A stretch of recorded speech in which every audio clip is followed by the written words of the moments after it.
Qatar Arabian World Cup, c'est un groupe, l'Arc de Triomphe des pur sang arabes avec Al-Gadir qui est le grandissime favori de cette épreuve. Le leader d'Al-Gadir, le numéro 9 Maison, qui s'installe tout de suite en tête de l'épreuve avec Messi, le numéro 6 qui vient en deuxième position, Adi de Carrère, le numéro 2 qui est troisième.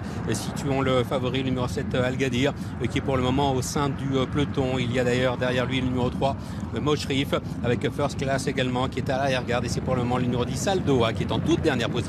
Et c'est ainsi le 9 Mizone qui est venu s'installer aux commandes. Océane Almori progressant à la corde, et deuxième Messi est troisième. Radjé est quatrième devant le 2 Adi de Carrère qui est suivi par le numéro 4 Shedza. On retrouve également le grand favori, le numéro 7 Al-Gadir qui se rapproche maintenant, se plaçant dans le dos du numéro 8 Océan Almori. First Class, le numéro 5 est à l'arrière devant le numéro 3 Moshrif, alors que le numéro 10 Aldoa est toujours en dernière position.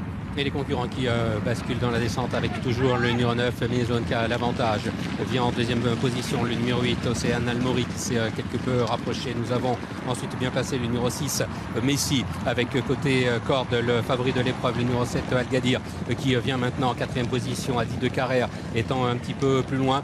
Nous avons le numéro 3 Moshrif qui vient ensuite. First Class qui patiente en avant, dernière position, et toujours le numéro 10 Aldoa qui est en position de lanterne rouge. Avec Maison qui est aux commandes, Océan Almori est dans son dos, Al-Gadir est troisième, Messi est quatrième devant Radjé, le 2 Adi de Carrère qui vient encore devant le numéro 4 Shedza, alors que le 5 First Class est à l'arrière devant le 10 Aldoa.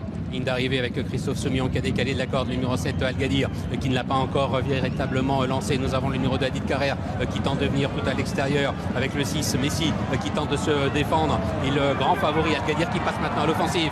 Al-Gadir qui vient effectivement très facilement maintenant à la hauteur des premiers, mais le numéro 10 Aldoa vient à l'extérieur. Shedza est en troisième position également, le numéro 3 Moshrif qui tente de réagir. Al-Gadir qui repart le plus belle maintenant devant Aldoa qui est en deuxième position. Al-Gadir qui va remporter un nouveau succès, le 7e consécutif, sa 5e victoire de groupe 1 en grand champion. Deuxième place pour le numéro 10 Aldoa.